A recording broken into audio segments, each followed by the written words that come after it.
ഇന്ന് എനിക്ക് രണ്ട് സാരിയുടെ ബ്ലൗസാണ് സ്റ്റിച്ച് ചെയ്യാനായിട്ടുള്ളത്. ഫസ്റ്റ് വന്നിട്ട് ഈ പിസ്ത ഗ്രീനും വൈറ്റും ചേർന്നിട്ടുള്ളതാണ്. ഇതിൻ്റെ വിത്ത് ബ്ലൗസ് വന്നിട്ട് വൈറ്റിൽ ബ്ലാക്ക് ഡിസൈൻ വരുന്നതാണ്.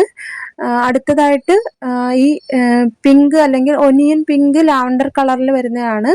ഇതിനും വിത്ത് ബ്ലൗസ് ഉണ്ട് ഇതിൻ്റെ കൂടെ. അതിന് മാച്ച് ചെയ്യുന്ന ലൈനിങ് നമ്മൾ വാങ്ങിയിട്ടുണ്ട്. കോട്ടൺ ലൈനിങ് ആണ് വാങ്ങിയേക്കുന്നത്. ആദ്യം നമ്മളിവിടെ ഈ പിസ്ത ഗ്രീനും വൈറ്റും ചേർന്ന് ബ്ലൗസ് പീസ് ഒന്ന് കട്ട് ചെയ്ത് മാറ്റണം. ഇവിടെ രണ്ടും കൂടെ സ്റ്റിച്ച് ചെയ്തെടുത്തേക്കുവാണ്. അതൊന്ന് സ്റ്റിച്ചൊന്ന് വിട്ടതിന് ശേഷം നമ്മൾ ഇതുപോലെ പൊട്ടിച്ചൊന്ന് എടുക്കുവാണ് ചെയ്യുന്നത്. അതിനുശേഷം സാരിയുടെ എൻഡ് ഭാഗം ഒന്ന് ലോക്ക് ചെയ്ത് കൊടുക്കുകയും കൂടി ചെയ്യണം. എൻഡ് ഭാഗത്ത് ഏറ്റക്കുറച്ചിലുണ്ട് ഇവിടെ.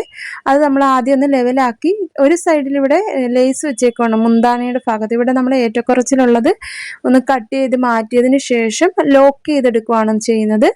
ലോക്ക് ചെയ്യാനായിട്ട് നമ്മൾ റോൾ ഡൈം ഫൂട്ടാണ് ഉപയോഗിക്കുന്നത്. ഇതിൻ്റെ ഡീറ്റെയിൽഡ് വീഡിയോ ഒരു ഷോർട്ട് വീഡിയോ ആയിട്ട് നമ്മൾ ചെയ്തിട്ടുണ്ട്. ഏതാണ് സെലക്ടറും സ്റ്റിച്ച് ലെങ്തും ഒക്കെ സെലക്ട് ചെയ്യേണ്ടതെന്നുള്ള വീഡിയോ ചെയ്തിട്ടുണ്ട്.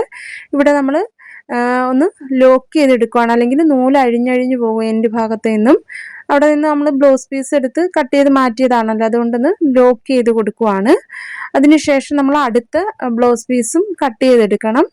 ഞാനിവിടെ സാരിയുടെ അളന്ന് നോക്കിയതിന് ശേഷമാണ് ബ്ലൗസ് പീസ് കട്ട് ചെയ്തെടുക്കുന്നത്. 5 മീറ്ററിൽ കൂടുതലുണ്ടോ എന്ന് അളന്ന് നോക്കും. അതിനുശേഷമാണ് കട്ട് ചെയ്യുന്നത്. ഇവിടെയും ഞാൻ ബ്ലൗസ് പീസ് കട്ട് ചെയ്ത് മാറ്റുവാണ്. അതിനുശേഷം സാരിയുടെ എൻഡ് ഭാഗം നേരത്തെ ചെയ്തതുപോലെ ഒന്ന് ലോക്ക് ചെയ്തെടുക്കുന്നുണ്ട്.